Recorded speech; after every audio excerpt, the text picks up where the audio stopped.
Buen día a todos. En el nombre del Padre, y del Hijo y del Espíritu Santo. Amén.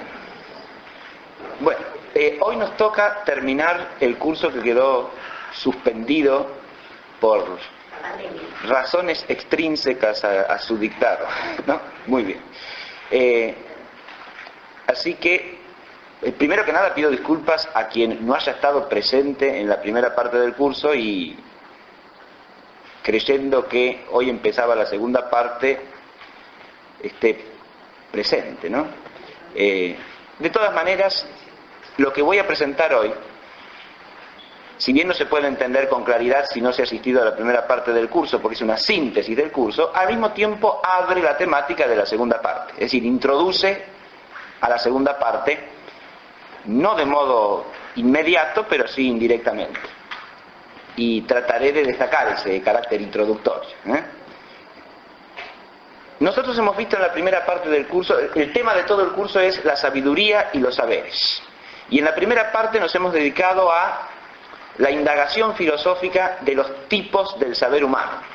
Es decir, la primera parte del curso ha tenido un carácter primariamente filosófico, que es lo que vamos a terminar hoy. Mientras que la segunda parte ya va a ser una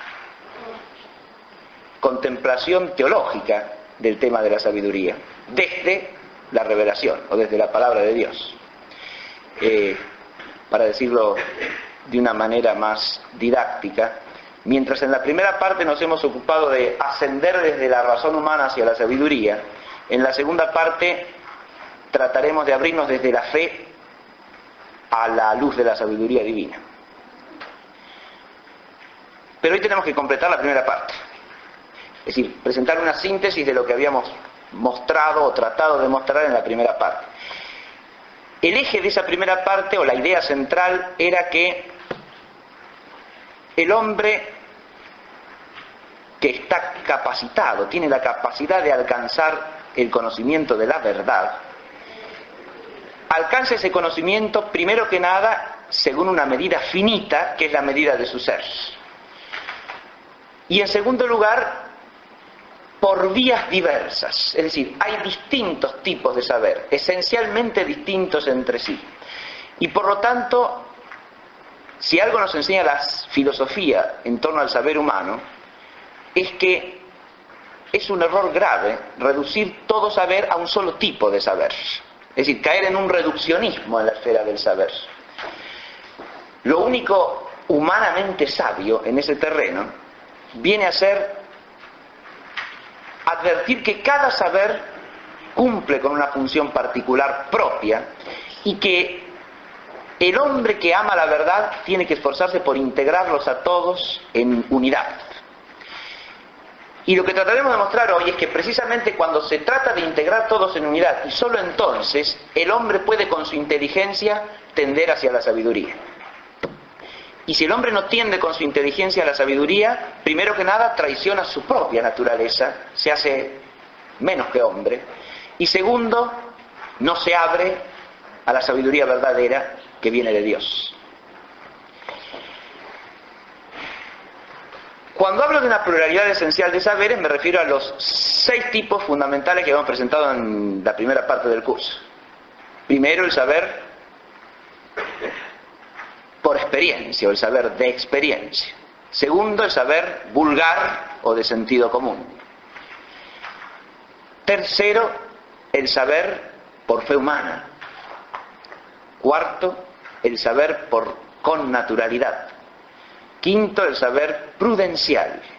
Y sexto, el saber que es ciencia, o por modo de ciencia. A cada uno de estos saberes le hemos dedicado por lo menos una clase. En realidad casi todos una, y al último 2, ¿no?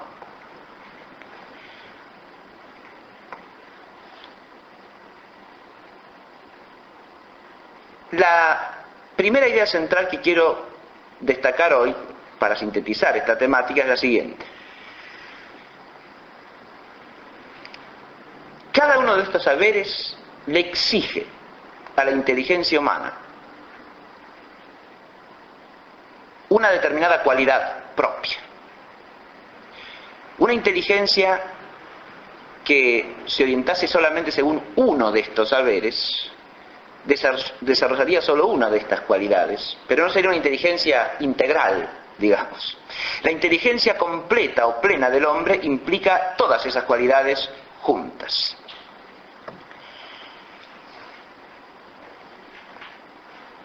Porque habíamos dicho que cada uno de estos saberes tiene un objeto propio, que vamos a ir recordando ahora brevemente para sintetizar. Pero precisamente el esforzarse la inteligencia por ese objeto propio, por el conocimiento de ese objeto, exige ciertas cualidades particulares. Si ustedes van al cuadrito que yo les he presentado hoy, que tienen en la hojita, en la parte inferior aparece la inteligencia. En la misma línea central, pero arriba, en una línea que lo engloba, aparece el término verdad, que habíamos dicho es el fin natural de la inteligencia. Porque el saber no es otra cosa que el alcanzar la inteligencia, la verdad. Pero la inteligencia humana alcanza la verdad por vías múltiples. ¿Y eso por qué? Porque no puede con un único acto o con un único hábito alcanzar toda la verdad. Siempre conocemos por partes, es decir, cuando captamos un aspecto de las cosas no captamos el otro. Cuando captamos algo del ser, el resto nos queda en las sombras. De manera tal que tenemos que captar la verdad por vías múltiples. Entre la verdad, que es lo que el saber alcanza, y la inteligencia, tenemos los distintos tipos de saber. Junto a la inteligencia, los dos básicos. Porque recuerden que esos dos primeros saberes, el saber por experiencia y el saber vulgar, habíamos dicho que eran la base de todos los demás, porque son el punto de partida del que arranca todo el saber humano.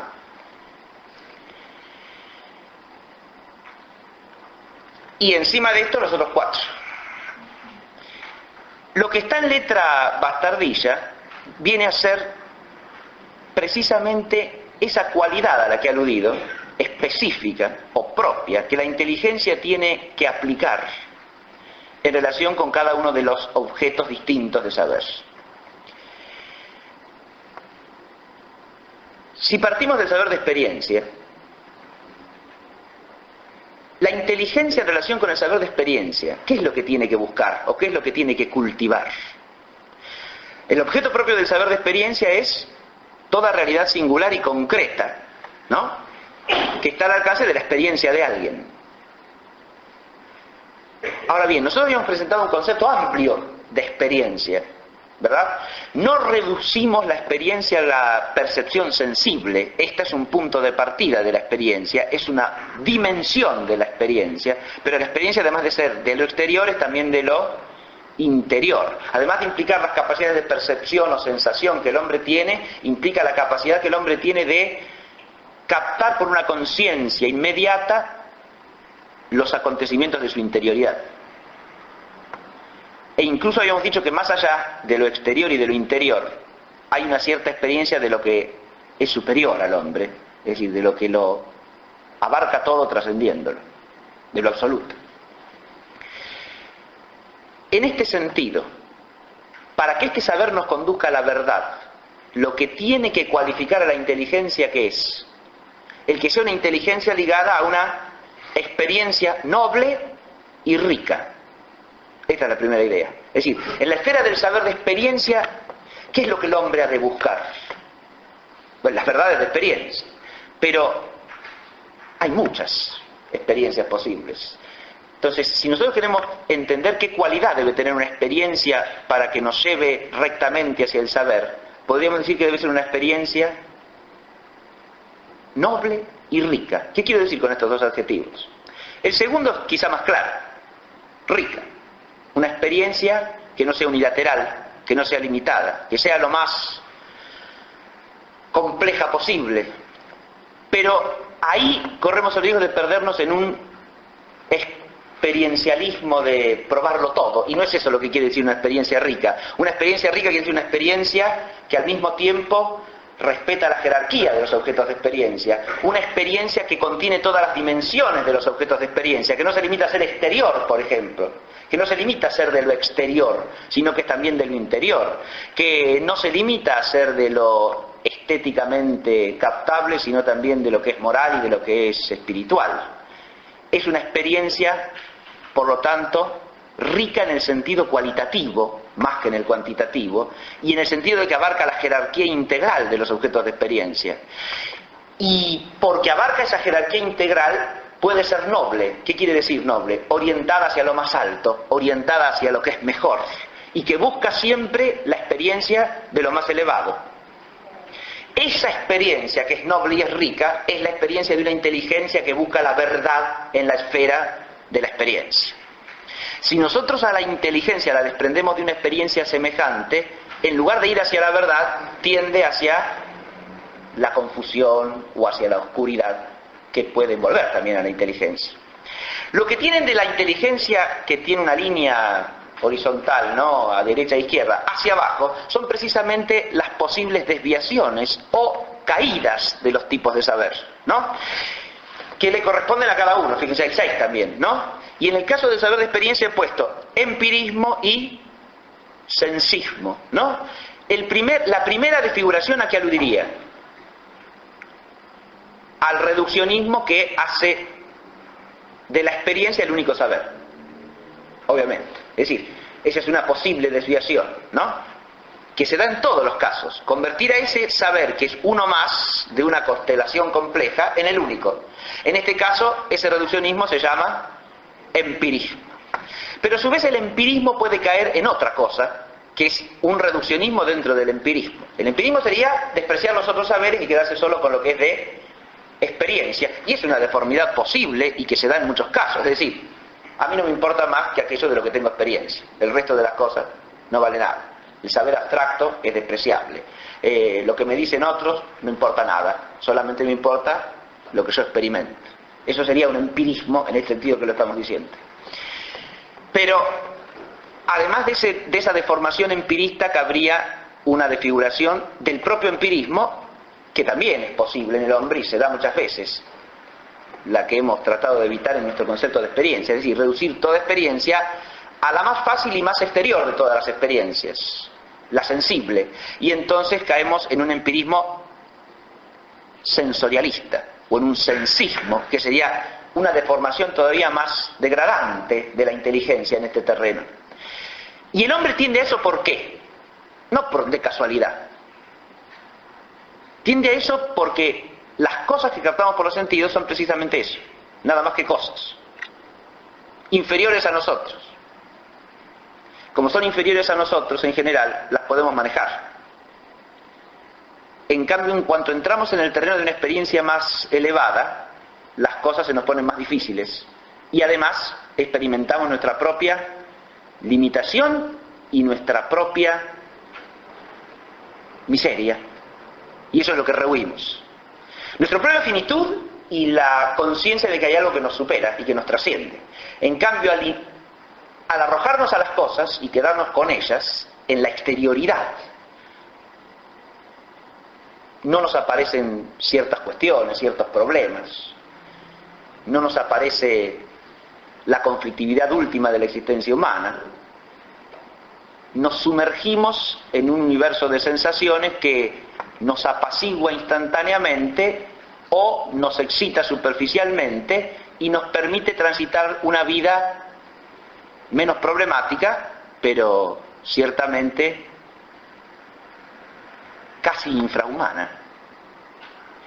Y la otra tentación que está implícita allí, como dije, con las cosas son inferiores a nosotros, es la de que podemos ejercer poder sobre las cosas, las podemos manejar a nuestro antojo, y entonces nos creamos la sensación de o la pseudo experiencia de la omnipotencia humana.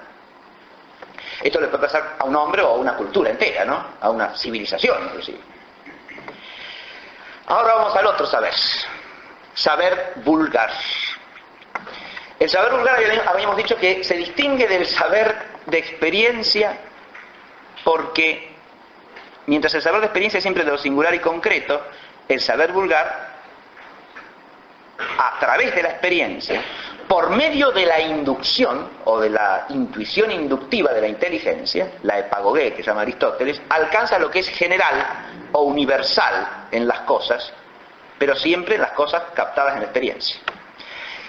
Y en el caso del saber vulgar se trata de aquellas cosas que están al alcance del conocimiento de cualquier hombre por ser hombre, y por eso lo llamamos saber vulgar, o saber de sentido común. De sentido común. Ese era el concepto básico que hemos presentado en la clase respectiva.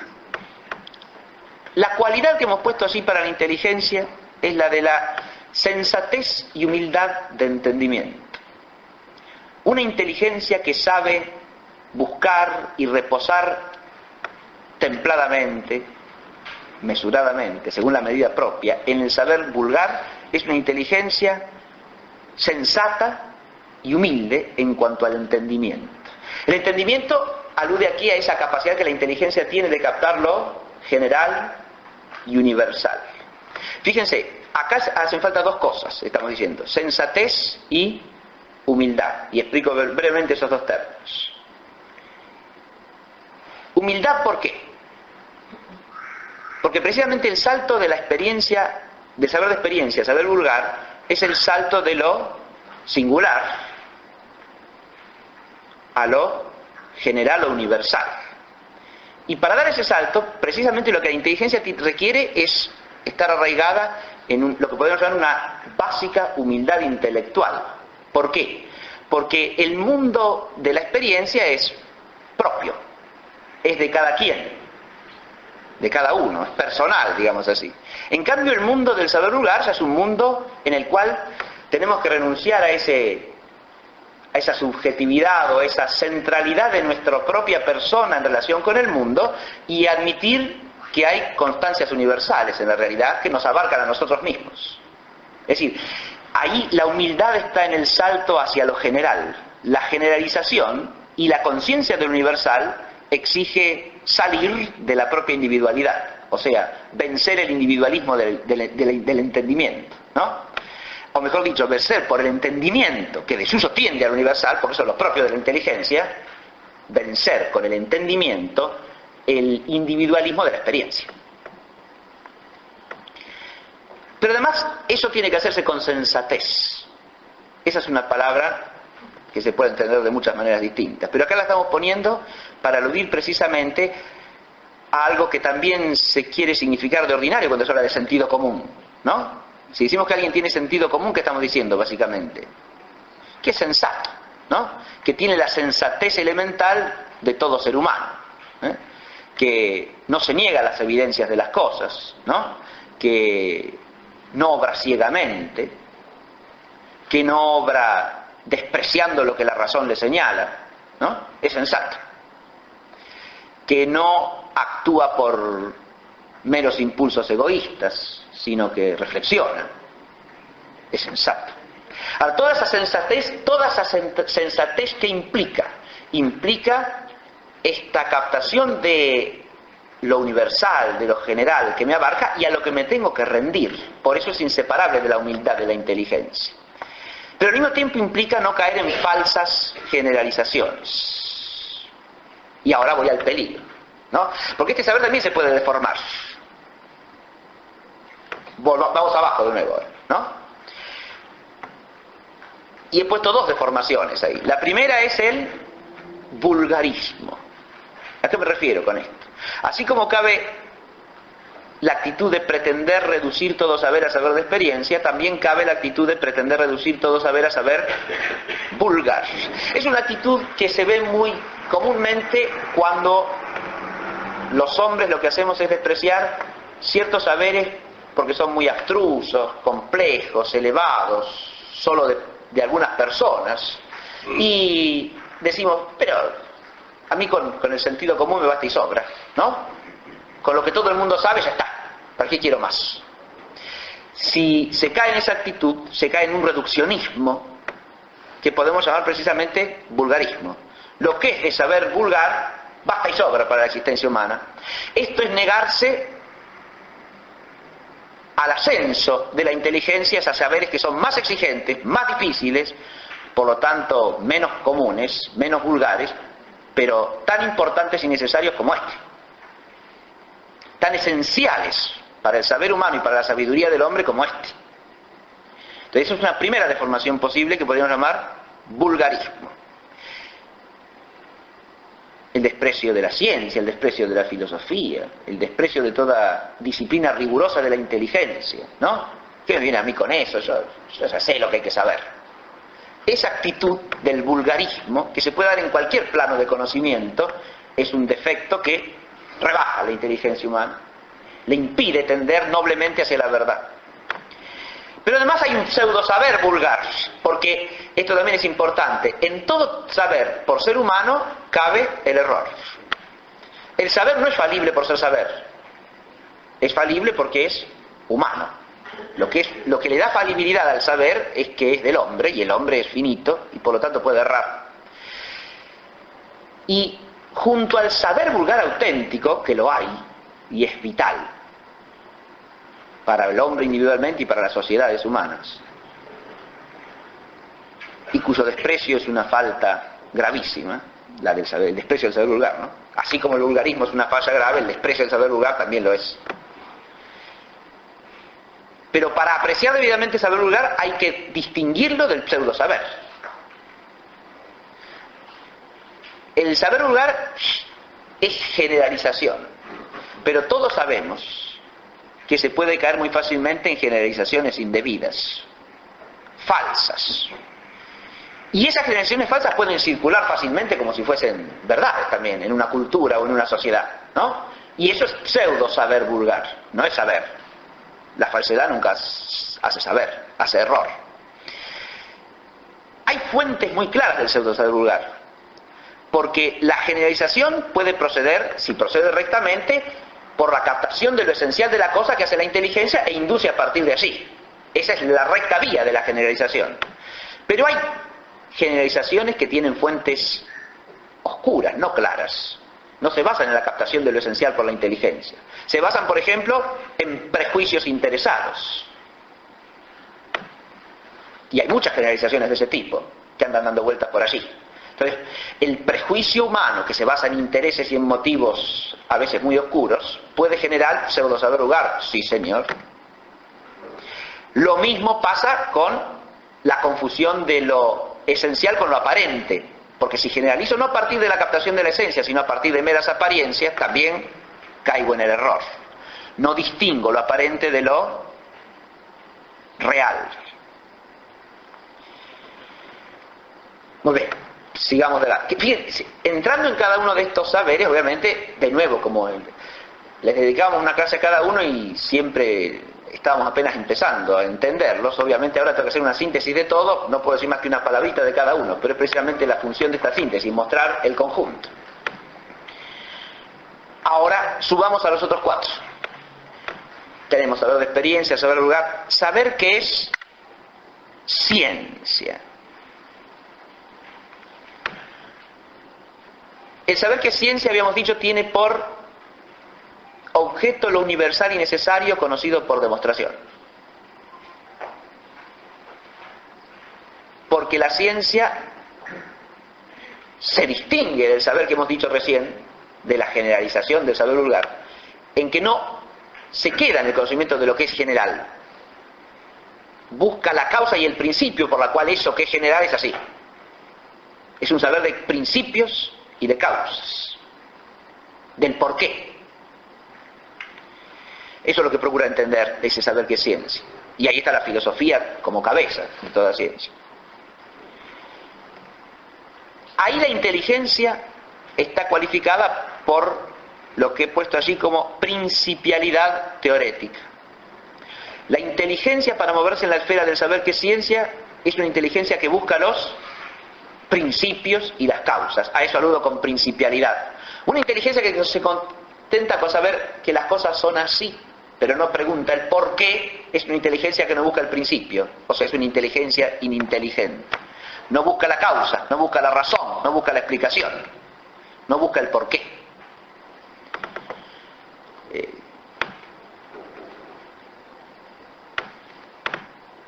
sabido de todo el mundo, es saber vulgar, que los niños suelen preguntar el porqué de las cosas, ¿no? Bien. Si nosotros, en lugar de esforzarnos por contestarles el porqué, se los negamos, se los acallamos, o incluso los rechazamos hostilmente porque preguntan por qué, no solo estamos maltratando al niño, sino que estamos suprimiendo la virtud profunda de la inteligencia humana de preguntarse por qué las cosas son como son. Estamos suprimiendo el espíritu de la ciencia, el espíritu de la filosofía, el espíritu de este saber que se pregunta, no cesa nunca de preguntarse. En el niño, empezando por el niño, porque el niño es inteligente, claro, porque es un ser humano. Empezando por el niño que está abriendo los ojos a la realidad y no puede evitar preguntarse por qué.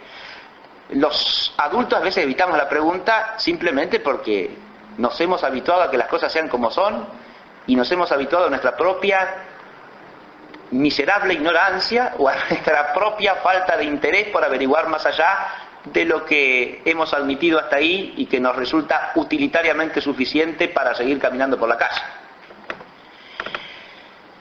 Pero esa principialidad, esa búsqueda de los principios, no puede ser tampoco un mero preguntar. La inteligencia que busca la causa o el principio está cualificada por la principialidad, pero una principialidad teorética he puesto allí. El concepto de teoría lo expliqué en la primera parte del curso, y es fundamental en todo el saber humano. Teoría es una palabra griega que dice contemplación o captación, admiración contemplativa del ser que se ha manifestado. Buscamos entender el porqué, pero no en un sentido utilitario. Buscamos entender el porqué para reposar en la luz de la verdad, que es la luz del ser de las cosas. Y esta es la cualidad que hace a la inteligencia capaz de ciencia. La inteligencia capaz de la ciencia auténtica es la inteligencia que busca el porqué de las cosas para saber qué, saber por qué las cosas son como son. Así de simple. Pero eso implica el descubrimiento admirado de lo que está detrás de lo que aparece. Y esa es la actitud teorética, la actitud que busca el fondo luminoso de las cosas, o el trasfondo luminoso de lo manifiesto. Caben aquí deformaciones también, abajo. Puse dos, y que es fácil de entender. Primera, el cientificismo. Reducir todo saber a ciencia. Pero de eso ya hemos hablado en una clase ampliamente, así que no voy a volver. La última que tuvimos, ¿no? Antes del receso. El cientificismo sería el reduccionismo en este terreno. Y lo otro que puse es el nombre de positivismo, que aquí no lo tomo como nombre de una escuela en particular, sino como una actitud general. La de degradar la ciencia a eso que acabo de decir recién. No a contemplación de la verdad, sino a un mero instrumento utilitario para manejar la realidad. Eso ya es a su vez una degradación más profunda todavía. Si yo desprecio todos los otros saberes como si no lo fuesen y digo que no hay más saber que la ciencia, caigo al cientificismo. Aun cuando admita que haya una ciencia metafísica, por ejemplo, ¿no? Pero soy cientificista. Si no admito más saber que el saber que es ciencia. Pero si a su vez degrado la ciencia a una ciencia de puros fenómenos que me permitan manejar la realidad material, o incluso al hombre como parte de esa realidad fenoménica, entonces caigo en una degradación todavía peor, que es el positivismo. Sigamos, pasamos al saber prudencial. El saber prudencial tiene un objeto que es, habíamos dicho, aquellas regularidades o generalidades de un determinado arte o de una determinada praxis, es decir, de una determinada actividad en que la inteligencia actúa ya en la esfera o en la dimensión práctica, ¿no? Que se aparecen ante el juicio de la inteligencia por el ejercicio usual de ese arte o de esa praxis. Como en el caso de la jurisprudencia que habíamos tomado como ejemplo, o de la prudencia pedagógica que habíamos tomado como otro ejemplo, ¿no? O de la prudencia del gobernante, gubernativa, política, llamémosla si quieren en griego. El saber prudencial implica otra cualidad de la inteligencia, enteramente distinta a las que hemos visto hasta aquí. Fíjense, ya llevamos, por parte de la experiencia, una inteligencia que se cualifica por una experiencia rica y noble, una experiencialidad rica y noble, una inteligencia ligada a la experiencia, que no se separa de la experiencia, pero que busca una experiencia rica y noble. Por el otro lado, una inteligencia sensata y humilde a la hora de generalizar, un entendimiento sensato y humilde. Luego, una inteligencia que busca los principios para reposar en la luz del ser, una inteligencia que se atiene a la principialidad teorética. Pero ahora nos encontramos con una inteligencia que tiene que cumplir con otra exigencia, tiene que estar vinculada dinámicamente, constantemente, vitalmente a la virtud operante. Acá la palabra virtud está tomada en el sentido moral, es decir, con virtud aludo aquí a las virtudes morales, a las virtudes del orden práctico. Una inteligencia que está desprendida de la virtud es una inteligencia que no puede acceder a este tipo de saber, porque el saber es prudencial, implica por lo tanto la virtud de la prudencia y el ejercicio de la prudencia. Y la prudencia presupone todas las virtudes morales. Eso lo explicamos en la clase respectiva, se los recuerdo. La prudencia es una virtud al mismo tiempo de la inteligencia y de la voluntad, que realiza la última adecuación de todas las virtudes morales a las circunstancias del aquí y el ahora, es decir, a las circunstancias concretas del obrar. Por lo tanto, es una virtud de virtudes. Pero si es una virtud de virtudes, presupone todas las otras. La auténtica prudencia es inseparable de la justicia, de la templanza, de la fortaleza. La auténtica prudencia es valerosa, es fuerte, es justa, es templada, es humilde, es equilibrada. La auténtica prudencia no es ese esperpento casi grotesco que a veces llamamos prudencia y que no es más que una capacidad acomodaticia de sacar la ventaja mayor posible. Eso no es prudencia, en el sentido propio de la palabra. La prudencia es una virtud moral que presupone las otras virtudes morales. Virtud moral e intelectual a la vez, pero presupone todas las virtudes morales porque es lo que le da la última perfección, el último toque, el último ajuste al obrar de la virtud. Y conecta, por lo tanto, a la inteligencia con la vida moral. Si nosotros prescindimos del saber prudencial, estamos prescindiendo de la conexión viviente entre la inteligencia y la esfera práctica. Y la esfera práctica se rige por la inteligencia. Pero la inteligencia, para llegar a la verdad completa, necesita también de la virtud moral. Las deformaciones básicas de este saber las tienen abajo. Y he puesto dos cosas ahí: pragmatismo y exitismo. Con el primer nombre estoy aludiendo a la idea de que precisamente solo el saber que está vinculado con la praxis, con la práctica, vale. Todo lo demás es despreciable. Ahora caemos en un reduccionismo opuesto al del cientificista, digamos así. El cientificista se embebe en su teoría y desprecia el resto de la realidad humana, pero el pragmatista hace lo contrario, ¿sí? Se atiene solamente a la esfera del obrar y desprecia la contemplación de la verdad, como si no tuviesen nada que ver la una con la otra, cuando en realidad el desprecio de la una y de la otra parte siempre disminuye la plenitud del saber que se trata de cultivar. Un cientificista alcanza mucho menos verdad que el que respeta la praxis, y un prudente pragmático es mucho menos prudente que el prudente que respeta la ciencia, porque no respetar el equilibrio de todos los saberes es imprudente, claro. Entonces va a haber saber prudencial sin prudencia. Pero abajo puse otra deformación todavía peor, que es el exitismo, porque este saber prudencial puede caer en esa desfiguración que dije hace un rato de la prudencia. Al desvincular por el pragmatismo a la prudencia de la verdad completa, se puede caer fácilmente ¿en qué? En convertir a la prudencia en un mero instrumento práctico de obtener ventajas, ¿no? Esta ya es la prudencia del viejo Vizcacha, a la que habíamos aludido en nuestra clase, ¿no? Hacete amigo del juez, no le des de qué quejarse porque siempre es bueno tener el palenque, andir a rascarse o algo parecido. Muy bien. Esa es una pseudo prudencia puramente acomodaticia, ¿no? Ahí no hay prudencia, ahí hay un esperpento de prudencia. Y no hay vía de saber prudencial posible por ahí, ¿no?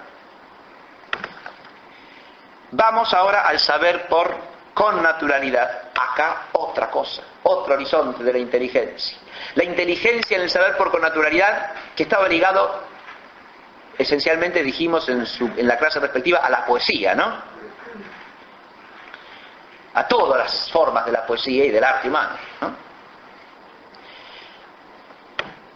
Acá la inteligencia es una inteligencia que está ligada esencialmente a otra cualidad fundamental del espíritu, que es la poeticidad afectiva, así hemos puesto, ¿no? Poeticidad aquí alude a ¿qué? Precisamente a esa capacidad del hombre de descubrir a través de su creación mediante la palabra, primariamente mediante los otros instrumentos que son de alguna manera palabras junto con la palabra, pero a través de la palabra, precisamente porque la poesía primaria es la de la palabra, descubrir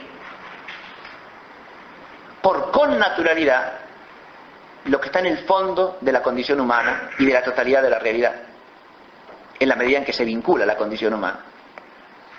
Porque el objeto propio, recuerden, del saber por connaturalidad, que es aquello que, siendo participado por el objeto y por el sujeto, es decir, aquello que estando realmente, tanto en el que conoce como en lo conocido, es captado por el que conoce en una especie de reconocimiento de que eso que se da en él realmente está también en lo otro, ¿verdad? Es decir, es un reconocimiento de lo que uno lleva adentro. Pero ese reconocimiento está ligado a la afectividad esencialmente, ¿por qué? Porque lo reconozco merced a la dirección que tiene mi inteligencia hacia eso, en cuanto que mi voluntad se adhiere afectivamente a eso como un bien, que aprecia, o como un mal que rechaza por contraposición, obviamente, ¿no? Entonces, siempre hay una direccionalidad afectiva que me orienta a la captación de eso que tengo delante. El conocimiento a través del arte está siempre centrado primariamente en esto, en el saber con naturalidad. Acá entonces nos movemos en una esfera, fíjense ustedes, estamos diciendo, en el caso anterior, que la inteligencia se cualifica por su vínculo con la virtud moral, y acá estamos diciendo que la inteligencia se cualifica también por su vínculo con la afectividad. Por supuesto que sí. ¿Cómo que no? Una inteligencia que no está vinculada a una afectividad recta y orientada dinámicamente y apasionadamente hacia el bien verdadero, es una pobrísima, flaquísima, enferma inteligencia. Una inteligencia que no tiene esta dimensión de la afectividad vinculada a la poesía es una inteligencia disminuida o, mejor dicho, amputada en una de sus dimensiones esenciales, sin las cuales la inteligencia humana en su conjunto no puede ir sanamente hacia la verdad. Bajamos de nuevo y caben deformaciones de esto como de todo, ¿sí? Primero he puesto intuicionismo. ¿Por qué? Este saber por connaturalidad es de tipo intuitivo, claro que sí, no es demostrativo como el de la ciencia, no señor, es de tipo intuitivo, porque implica habíamos dicho, una cointuición, una captación inmediata de lo que yo conozco por familiaridad, porque lo llevo dentro, en lo que se me presenta, ¿no? Pero, y eso, ahí hay una intuición en juego. Pero si yo reduzco todo saber a este tipo de saber intuitivo, ahí ya el asunto, en lugar de hacerse sano, se vuelve a ser insano, ¿no? Es decir, es insano despreciar la intuición afectiva como vía de conocimiento y de saber humano verdadero, pero es también un defecto grave caer en una suerte de intuicionismo que no admita más saber que el que va por esa vía. ¿Está claro? Todo lo demás, las generalidades de la ciencia o de la filosofía, eso son patrañas que no sirven para nada, son tonterías, idioteces, frases de laboratorio, cualquier cosa se puede decir, ¿no? Para despreciar todo otro tipo de saber. Y la prudencia o la virtud moral ni hablemos, porque el que tiene la experiencia del gobernar o la experiencia del educar, de eso todo es macana. La prudencia no existe, existe nada más que la intuición de cada uno en cada momento, ¿no? Muy bien. Y dije de cada uno en cada momento, y ahí ya del intuicionismo bajamos al subjetivismo, porque el problema de esta desfiguración es que la intuición precisamente es intuición de algo que uno lleva dentro, ¿no? Pero si desprendo este saber de todos los saberes que vinculan la inteligencia humana con la objetividad, o sea, con la verdad en toda su amplitud, fácilmente caigo en un subjetivismo, porque lo que por connaturalidad conozco es lo que yo llevo dentro, claro. ¿Se ve? Entonces puedo tender fácilmente hacia un reduccionismo subjetivista, que sería una deformación del auténtico saber por connaturalidad. Y de esa cualidad que hemos llamado poeticidad afectiva. Ahora, el último, es el que he puesto aquí, es el saber por fe humana. El saber por fe humana tiene por objeto propio, hemos dicho, toda realidad o todo hecho concreto, singular, que está fuera del alcance de la experiencia de uno. Porque a la realidad singular que está fuera del alcance de mi experiencia, ¿cómo llego? Y a través de la experiencia de otros. No de la mía propia. Pero la experiencia de otro no puede ser mía. Ah, no. Entonces tengo que creerle al otro lo que me dice. De modo que el saber por fe humana está ligado a eso, al acto intelectual y racional y razonable, habíamos explicado todo eso, ¿no? Los motivos los motivos y las razones de la credibilidad, tanto del testigo como del testimonio que presta, ¿no? A través de eso, de esa fe humana, de ese creer en lo que otro me transmite, alcanzo el conocimiento de cosas que no podría saber de ninguna otra manera, como en general, el ejemplo básico que hemos puesto era el conocimiento de la realidad histórica, o sea, de los hechos del pasado, de los que no podemos tener experiencia propia. Entonces, para saber qué pasó, tenemos que recurrir al testimonio de otro y creer en ese testimonio razonablemente y racionalmente. Acá la cualidad de la que inteligencia está revestida y que ejercita cuando cultiva este tipo de saber es lo que he puesto aquí bajo el nombre de socialidad confiante. Es decir, este es un saber esencial e intrínsecamente social, el más social de todos, ¿no? Porque en este saber mi conexión con la verdad viene del que la verdad ha sido alcanzada por otro, antes que por mí, o incluso por otro sin que yo lo pueda alcanzar. Entonces, para llegar a esa verdad que solamente está conocida por el otro, mi único vínculo posible es prestar fe, prestar crédito al otro, a lo que me dice el otro, a lo que me transmite el otro. Entonces es un saber esencialmente social, insisto, el más social de todos. Y esto nos lleva al hecho de que la socialidad es también una virtud de la inteligencia. Esto es lo que estamos diciendo. Porque hay un saber fundamental y esencial para el hombre, en el cual la inteligencia, si no está revestida de socialidad, no funciona. Si no admite al otro como socio, no va para ningún lado. Y recordemos que este saber es básico también en relación con la adquisición de otros tipos de saber, ¿no? Porque para empezar a tener ciencia tengo que empezar por creer lo que me transmite otro antes de que yo pueda sacar demostraciones en la ciencia, ¿no? De modo que este saber es base de la adquisición de otros, no base de otros, pero sí base de la adquisición de otros, ¿no? Y a su vez es esencial porque sin este saber no tenemos conocimiento de nuestro pasado personal, del pasado colectivo, de la historia humana. Nada de eso podemos alcanzarlo sino confiando en el testimonio de otro. Entonces, esa sociabilidad, ese admitir al otro como socio, que implica valorar al otro como una persona que coopera conmigo en función del mismo bien, ¿no? El otro no es un adversario, un enemigo, sino un socio. Implica eso la actitud de la confianza personal, la actitud del respeto de las personas y la necesidad de apoyarse en la veracidad de los otros. Y por lo tanto de ser correspondientemente veraz también, ¿no? Y de ser socio de los demás también. Y entra la confianza aquí, y la confianza tiene que ver con el saber y con la inteligencia, y claro que sí, señor, ¿cómo no? Sin la socialidad confiante, la confianza implica la posibilidad de prestar fe, ¿no? Si no tengo confianza, no presto fe. Y si no presto fe, no sé nada por fe humana. Y si no sé nada por fe humana, de nuevo, soy menos que un hombre, ¿no? Y no vivo humanamente la inteligencia humana. La inteligencia humana no se completa en un solo saber, demostrando por ciencia, teniendo experiencia y conociendo a partir de la experiencia. Se completa en la totalidad de los saberes. Y en este caso, en el caso de este saber es clarísimo eso. Pero también tiene su deformación propia. Abajo. Y he puesto dos palabritas. Una, tradicionalismo. Es decir, no hay más saber que el saber por tradición, o sea, por fe humana.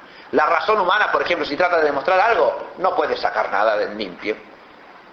Conjeturas, probabilidades, incerteza siempre. La única certeza está en lo que me transmite la tradición. Hasta ahí estamos reduciendo todo saber al saber por fe humana. La oposición del cientificismo. De hecho, históricamente el tradicionalismo ha surgido así, como oposición al cientificismo positivista o empirista, ¿no? Eso pasa claramente, por ejemplo, en Europa entre fines del siglo XVIII y principios del XIX. Frente al cientificismo iluminista viene un tradicionalismo fideísta por parte de algunos románticos y por parte de los llamados tradicionalistas en sentido estricto, por ejemplo, dentro de la Iglesia Católica, ¿no? Es decir, el tradicionalismo es un error que suprime el alcance sapiencial, o sea, la capacidad de alcanzar saber auténtico de la razón demostrativa, por ejemplo, la razón por modo de ciencia, ¿no? Tradicionalismo. Y ese tradicionalismo en forma degradada resulta siempre en historicismo, porque el tradicionalismo puede admitir que a través de la tradición se transmiten verdades válidas para siempre, pero a través de la negación de que hay una razón universal que capta por demostración ciertas verdades siempre válidas, uno puede caer fácilmente en la idea de que toda tradición, en cuanto que tradición, hace lo que llamaríamos saber. Y entonces el saber va cambiando según las épocas, según las culturas, según la sociedad. Y venimos a parar por ahí al reducir todo saber a saber por fe humana, una especie de relativismo historicista. Muy bien. Esto es un panorama para el que se advierta lo siguiente. Ahora vuelvo al centro, al eje, la inteligencia que está acá abajo. La inteligencia por sí sola, precisamente en cuanto a inteligencia humana, ¿sabe? No. Está hecha para saber. Está llamada a saber. Como dice Aristóteles, el hombre, precisamente porque es inteligente, aspira por naturaleza a saber. Pero es a lo que aspira, no es lo que tiene por naturaleza.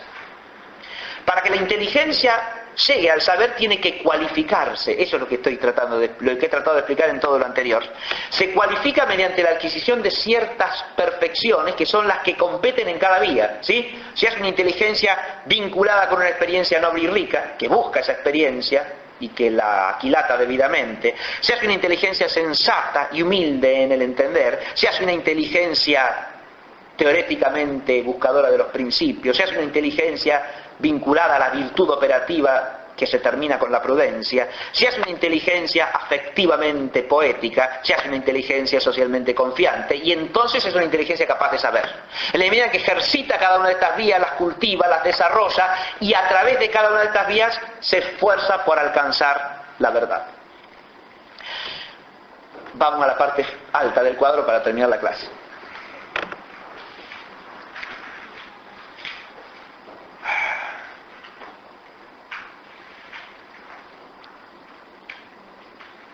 Esta constelación de los saberes humanos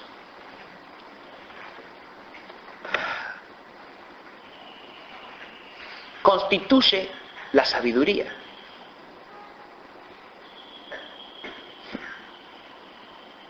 Es lo mismo saber que ser sabio. Esta es la pregunta en que desemboca nuestra primera parte y la pregunta que la conecta con la segunda parte.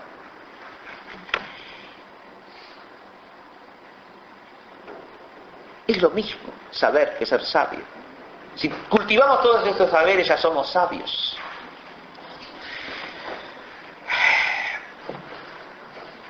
uno de los tipos de saber tiene una flecha hacia lo alto, ¿no? Que llevaría el objeto propio de cada uno, de cada saber. El saber que es ciencia nos conduce hacia los principios y causas del ser. El saber que es saber prudencial nos conduce a la adecuación de lo recto operable en relación al bien. El saber por connaturalidad a los trasfondos intuibles de la belleza, he puesto, o sea, del ser y de la verdad en cuanto se manifiestan como belleza. El saber el saber por fe humana nos lleva al sentido de la realidad en relación con los hechos decisivos de la vida del hombre. En la base de todo están el saber de experiencia y el saber vulgar, que nos dan la relación con el ser real concreto, el primero, y con el ser real general, lo segundo. O sea, con la concretud singular y con la generalidad de la realidad misma.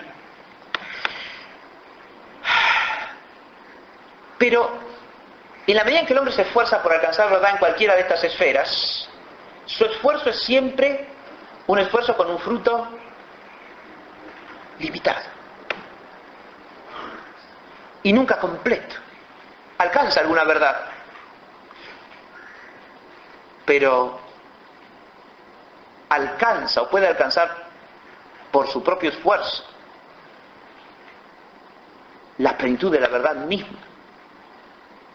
Y más aún, la plenitud de la vida, que es la plenitud de la verdad. Yo he puesto tanto abajo como arriba, en negrita y bastardiza, la palabra confines. Porque en la medida en que la inteligencia humana se esfuerza por alcanzar la verdad, realiza la experiencia del confín.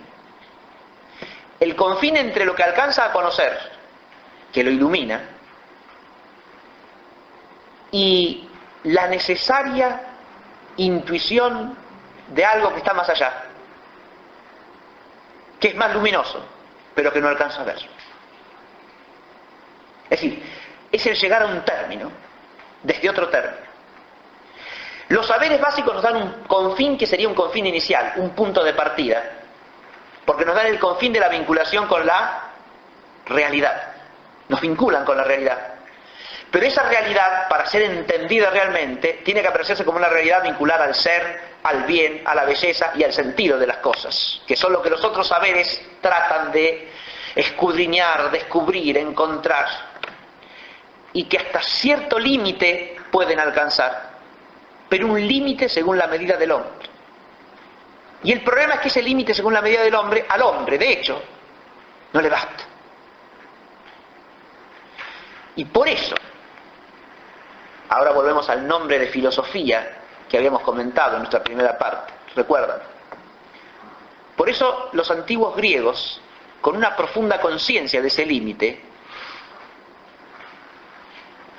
prefirieron llamar al hombre, en cuanto que sabe la verdad conocible para el hombre, no sabio, sino filósofo. Es decir, aquel que ama la sabiduría y trata de amistad con ella, para usar la frase con que Santa Teresa define la oración, trato de amistad con Dios. Pero acá se trata de un trato de amistad con la sabiduría, que es la propia del filósofo. Filósofo acá no lo estoy tomando como el que cultiva la ciencia filosófica, acá abarcaría todos los saberes.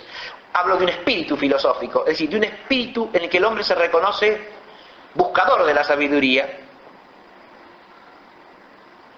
que no puede jamás reducirse a su saber. El saber del hombre no es la sabiduría, porque la sabiduría es el nombre de una plenitud absoluta, que de suyo no cabe en el hombre. Esta es la idea esencial. Y eso lo puede descubrir la inteligencia humana por sí misma, claro que sí. A través de todos estos saberes, porque en cada uno de ellos se topa con un límite, pero un límite que es un confín. No es un límite meramente negativo, no es una pura oscuridad, porque es el límite que halla la inteligencia cuando busca la verdad. Entonces la encuentra en parte, y al encontrarla en parte, si es la verdad auténtica, yo puse saberes y está verdad ahí con minúscula en un globito, ¿no? Pero arriba de todo aparece una verdad con mayúsculas. Y esto es lo que la inteligencia filosófica descubre con toda nitidez. El hombre alcanza a conocer verdades, pero la verdad misma siempre lo trasciende. De manera tal que el conocimiento de la verdad en el hombre, cuanto más se profundiza naturalmente, más consciente lo hace al hombre de su propia ignorancia de lo que más importa saber.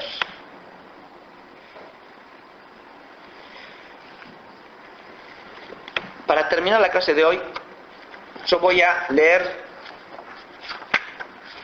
dos poemas que pertenecen a la más antigua literatura humana que se conoce. Las dos civilizaciones más antiguas que conocemos hasta el día de hoy, por lo menos, son la de Sumer en Mesopotamia y la del antiguo Egipto faraónico.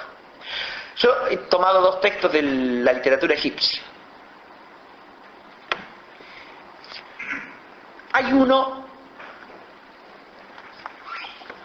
por el que voy a empezar,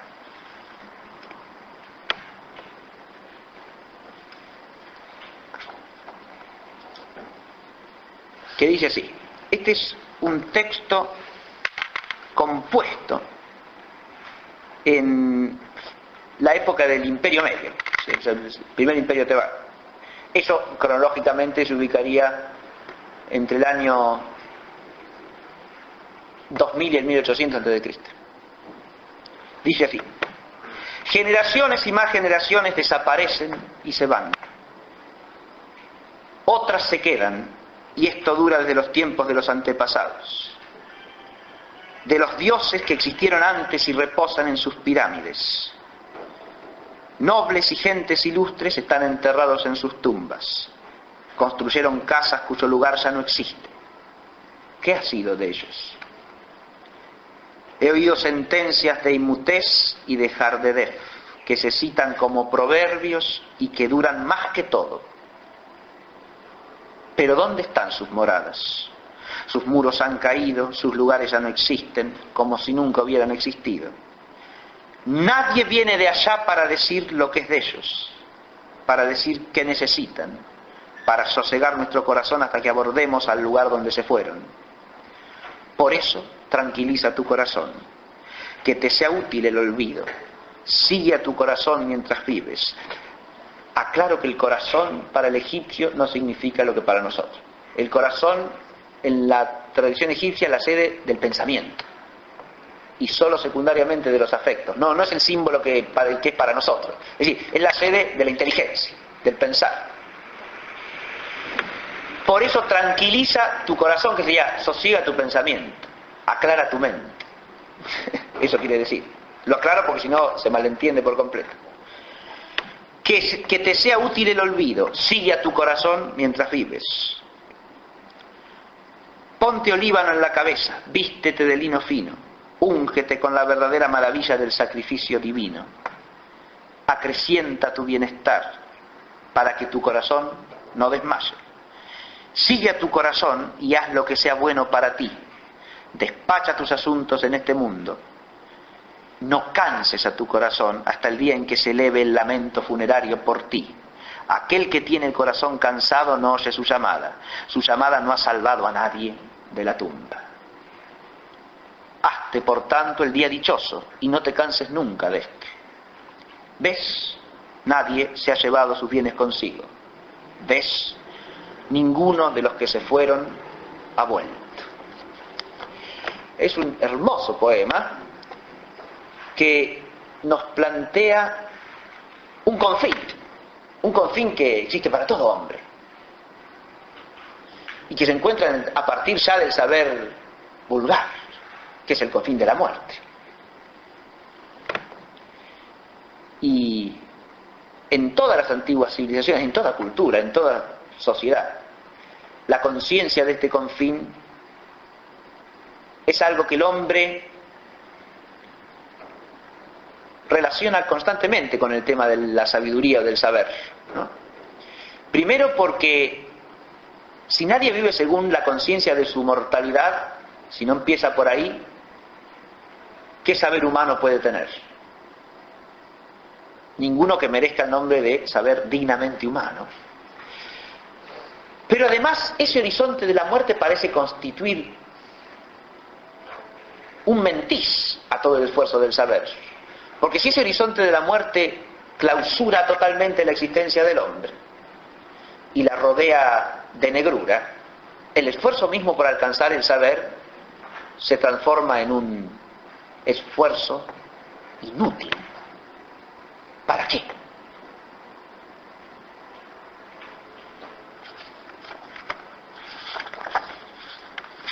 Ahora pasa otro poema, también egipcio. Este es de la época un poco posterior, de la época del nuevo imperio tebano, pero claro, es un poema que está escrito alrededor del año 1500 a.C. ¿Sí? O sea, bueno, este en la historia egipcia es nuevo, digamos, es poema reciente. Dice así: la muerte está hoy ante mí como el sanar de un enfermo, como la salida al aire libre luego del desaliento. La muerte está hoy ante mí como el perfume del olíbano, como el reposo al abrigo de un manto un día de fuerte viento. La muerte está hoy ante mí como el perfume de las azucenas, como el reposo a la orilla de un país de embriaguez. La muerte está hoy ante mí como el fin de una tormenta, como el retorno a casa después de una expedición. La muerte está hoy ante mí como el despejarse del cielo, como el irse de aquí a cazar en país ignoto. La muerte está hoy ante mí como el deseo que tiene un hombre de volver a ver su casa tras muchos años de cautiverio. En verdad, aquel que está allá es un Dios vivo que castiga el pecado en quien lo comete. En verdad, aquel que está allá se halla en la barca solitaria y preside el reparto de ofrendas en los templos. En verdad, aquel que está allá es un sabio que no se puede rechazar y que puede dirigirse a Ra al hablar. Ahora, en este poema egipcio, el horizonte se ha transformado, aparece bajo otra luz. Es un horizonte no de oscuridad, sino de sentido. Cuando el hombre busca la verdad, es decir, cuando cultiva el saber, lo que está buscando en última instancia es el sentido. Entonces la pregunta final con que cierro esta clase es esta. Habíamos hecho otra pregunta: ¿el saber humano es la sabiduría? No. Y eso es algo que el saber humano nos enseña, el verdadero, el auténtico saber humano. Pero el saber humano es una búsqueda. Entonces a veces uno está buscando la verdad. Pero la pregunta con que cierro es esta. Esa búsqueda, en la medida en que se mantiene como una constante vigilia, ¿no es acaso el don de alguien que nos está buscando? La segunda parte del curso tratará de presentar este horizonte. Muchas gracias.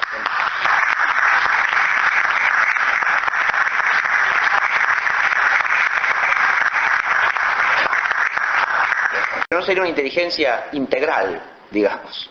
La inteligencia completa o plena del hombre implica todas esas cualidades juntas.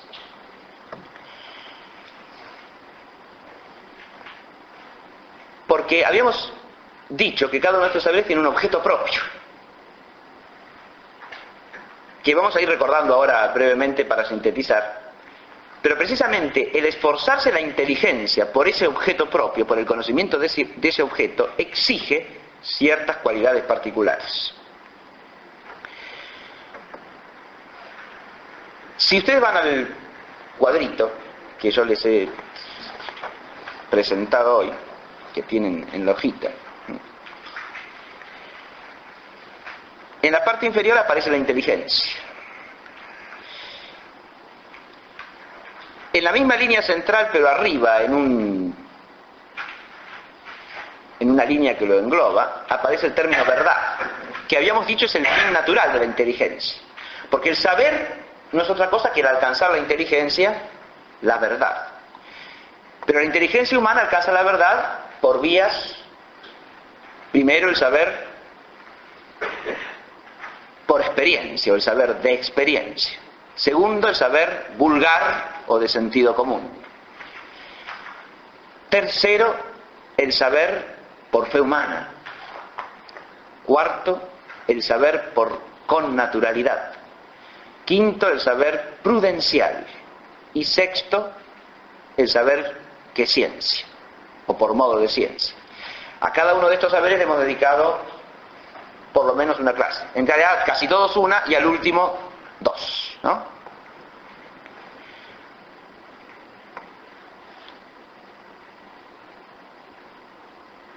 La primera idea central que quiero destacar hoy, para sintetizar esta temática, es la siguiente. Cada uno de estos saberes le exige a la inteligencia humana una determinada cualidad propia.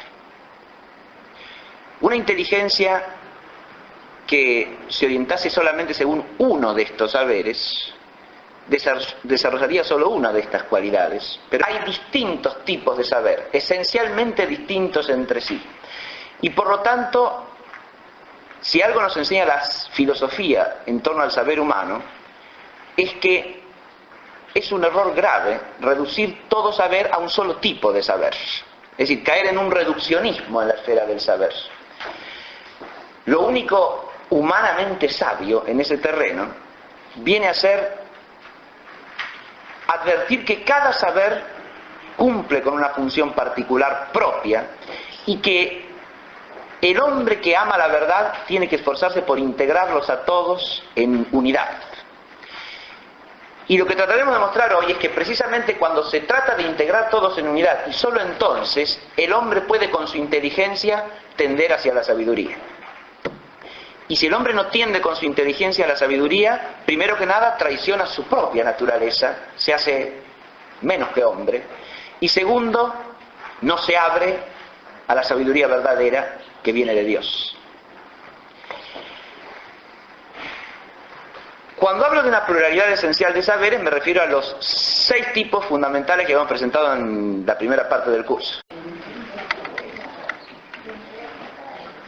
Buen día a todos. En el nombre del Padre, y del Hijo y del Espíritu Santo. Amén.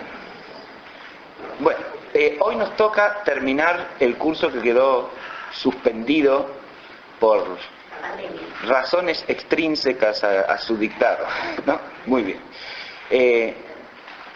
Así que, primero que nada, pido disculpas a quien no haya estado presente en la primera parte del curso y creyendo que hoy empezaba la segunda parte, esté presente, ¿no?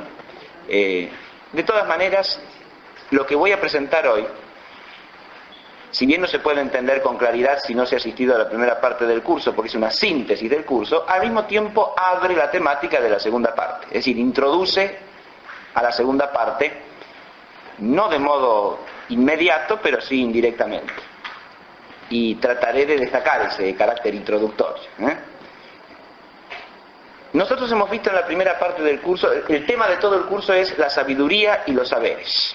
Y en la primera parte nos hemos dedicado a la indagación filosófica de los tipos del saber humano. Es decir, la primera parte del curso ha tenido un carácter primariamente filosófico, que es lo que vamos a terminar hoy.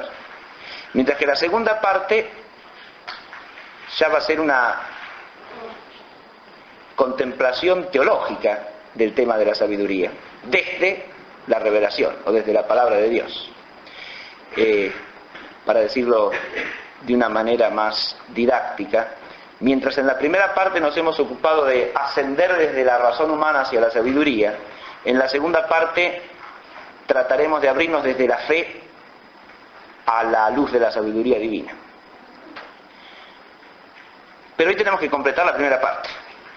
Es decir, presentar una síntesis de lo que habíamos mostrado o tratado de mostrar en la primera parte. El eje de esa primera parte, o la idea central, era que el hombre que está capacitado, tiene la capacidad de alcanzar el conocimiento de la verdad, alcanza ese conocimiento, primero que nada, según una medida finita, que es la medida de su ser. Y en segundo lugar, por vías diversas, es decir,